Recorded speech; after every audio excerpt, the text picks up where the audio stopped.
Good morning, parents and students. Mr. Mendenhall here, and I am here with a video for our first ever e-learning reading lesson.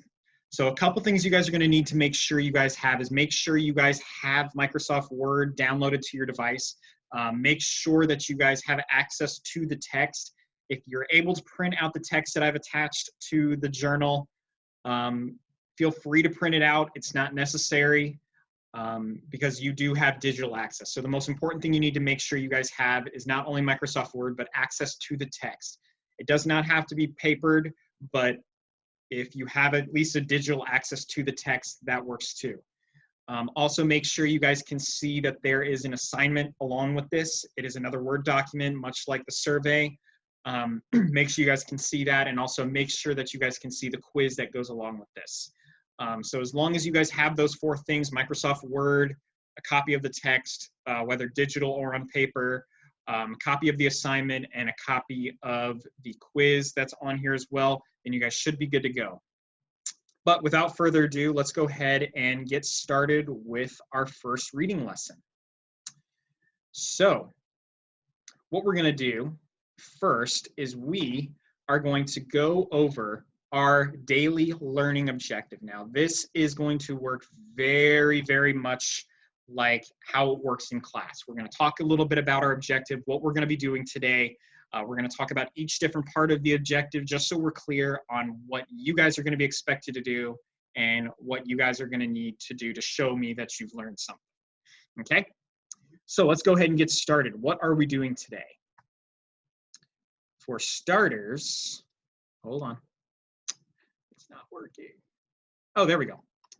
So today we're going to be looking at the text Hair-Pocalypse, written by Jeff Herback, illustrated by Stephen Gilpin. So this is the text we're going to be looking at. Now with this text, you guys are going to be able to explain how the illustrations add to what is said about the characters in the story. And you guys are also going to show me what you know by correctly answering 2 reading response questions about what is happening in the story, and correctly answer 2 quiz questions about the illustrations in the text. So now, let's go back and talk about each part individually. So the text you guys have access to is called Hair-Pocalypse. So I'm looking at this illustration real quick, and I'm looking at the title. It has me thinking, is this something that could happen in real life? I'm wondering what type of text this could be. I'm noticing there's an illustration, and I'm noticing this kid's hair is just going absolutely crazy. So I'm wondering what type of text it could be. Now with this text, whichever type of text it could be, we are going to be explaining how the illustrations add to what is said about the characters in the story. So that has me thinking what we're going to need to do is we're going to need to look at those illustrations that the text gives us and see which detail in the text kind of connects to it. Sound familiar? So once again, we're going to try to look at those illustrations, put those illustrations to work, and then see how it connects to the details about the characters in the text. So we're going to be matching the details from the text to the details in the illustration. Make sense? Now, I will know you guys are able to do that when you guys are correctly answer 2 reading response questions. Now, that's going to work very much like our survey did, meaning you guys are going to download the assignment, add your answers to it, and then turn it back in. And so that's the first thing you guys are going to do. The next thing you guys are also going to do is correctly answer 2 quiz questions about the illustrations in the text. And once again, with this quiz, you guys are able to take the quiz a second time if you get an answer wrong. So make sure you guys are doing that. Both of these are for a grade. So I'm going to stop sharing our objective. If you need those directions repeated again, please feel free to start this video over just so you guys are clear. So what I'm going to do now is I am going to pull up the text that you guys have access to. So hopefully you guys can see this. This right here is the text you guys have access to. It is called Hair-Pocalypse. Now the plan is I'm going to read part of this text to you, and you guys are going to read a part of it on your own. So I'm not reading all of it to you at once. So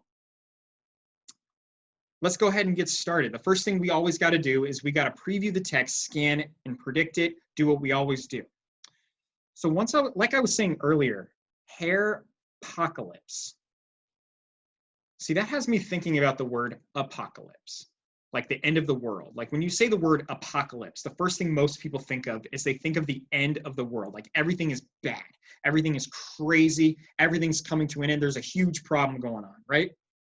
So if I'm looking at this cover, Hair-Pocalypse, it sounds like apocalypse, meaning this kid's probably having some kind of problem with his hair. Because you look at that cover, I mean, look at this cover here. You see that this kid's hair is going absolutely berserk. It is ridiculous. So that has me thinking that maybe this kid has some sort of problem with his hair. And once again, this has me thinking, could this happen in real life? Is this a nonfiction text, meaning it's going to give me information and facts? Or is this fiction, meaning it was completely made up? We'll have to read and find out.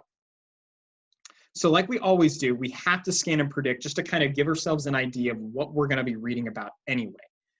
So what I'm going to do, if you have a copy of the text pulled up in front of you, great, go ahead and take a minute to kind of scan and predict.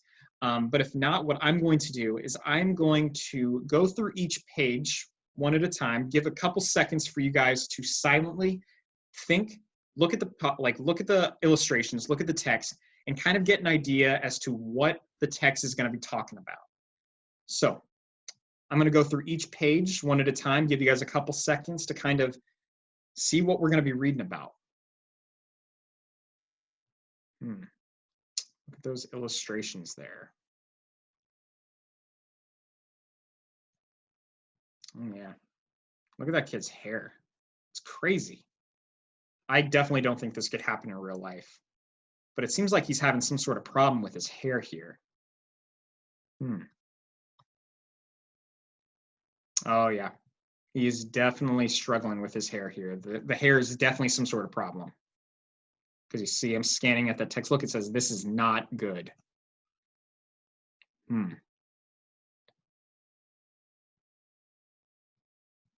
Seems like his hair is causing some sort of a problem. Yeah, see, look at all this kid's talking about him. Look at that twerp. Look at that kid right there. Unbelievable. Look at his face. Kids are kind of talking about him. Oh, yep. Look at this girl right here. Look at her. She's probably talking about him. And his hair is looking a little crazy, so I'm wondering if this kid has some sort of issue with his hair. Oh, yeah. Yeah, no, this is definitely something that could not happen in real life at all. Because look, hair doesn't do that. Oh, geez. Would you guys want hair like that? It's like a bird. Wow. Ooh. I don't think he likes what's happening to his hair either. See, the afro doesn't look that bad. But, oh, God, look at that mullet. You see that? Oh, boy, that does not look good. Oh. His hair doesn't look that bad anymore. I'm wondering what's happening. I wonder what's changing. Showering, maybe? Oh, his hair looks fixed. Guess the problem got solved. Well, so that has me thinking a little bit about what type of text this could be. It seems like it's something that could not happen in real life. Seems like something that is probably made up. So what we're going to have to do is, like the objective said, is take a look at this text and see how the illustrations match what is said about the characters in the story. So let's go ahead and get started. I'm going to read the first couple pages to you guys, show you guys how to do that, and then you guys are going to take over. So let's go ahead and get started. Let me zoom in real quick. That's better. All right, here goes. Let's read Hair-Pocalypse. Aiden Allen was a grubby kid. His clothes were always wrinkled, his shoes were always untied, and he always seemed to have grass stains on his knees, but none of that was a problem. So I'm going to pause there for just a second. Here's a couple things I'm noticing. I'm noticing that the illustration is showing a ton of things that are all over this kid's floor. Like, do you guys see this? Like, he's got crayons, he's got a toy truck, he's got another toy truck, he's got his dirty underwear and a dirty sock, he's got a nasty banana peel. So already I'm thinking this kid is very, very messy. And you know what? I think the author even said that in the text. Because you see this here? It says, Aiden Allen was a grubby kid. Part of me is thinking that the word grubby might mean messy. Maybe there's some other clues that can help me figure that out. His clothes were always wrinkled. If I'm looking at the illustration here, yeah, his clothes are kind of messy. His clothes are kind of wrinkled. Look at that. That does not look good. He just looks very, very messy, very unkempt, as my mom would say it. His shoes were always untied. Boy's gonna trip. Yep, I see that illustration. Yeah, boy's gonna trip and fall. And he always seemed to have grass stains on his knees. Yep, I see those there. This kid is so messy. This kid is so not well put together. And then look down here. Look at his floor. His floor is messy too. His floor looks disgusting. So I'm guessing this kid, Aiden Allen, is not very clean. He's not very put together. He's very grubby. He's very messy. But now look at this last line in the text too, where it says, but none of that was a problem. Or excuse me, none of that was the problem. This right here, this detail that the author gives us is the biggest clue that tells us everything we need to know about Aiden Allen. So yeah, Aiden Allen, his clothes are messy, his floor is messy, but does he care? I don't think he does, because the author said none of that was the problem. Well, if it's not a problem for Aiden, then that tells me a lot about Aiden, that he is a very messy kid. He's not well put together. He's very grubby. And the worst part is, guys, he doesn't care. This kid, Aiden Allen, is messy and he doesn't care. So part of me is predicting that maybe something's going to change that's going to make him care. Let's read and find out. The real problem was that Aiden Allen's hair was completely out of control. It wasn't just messy. It seemed to have a mind of its own. Lie down, hair! Why can't you behave? His hair seemed to move. His hair seemed to shrug. That is not possible, Aiden thought. Oh, so here's where the illustration and the text kind of go together. The text is saying that the big problem is that Aiden's having some sort of issue with his hair, and we see what that problem looks like through the illustrations. You guys see how we're doing that?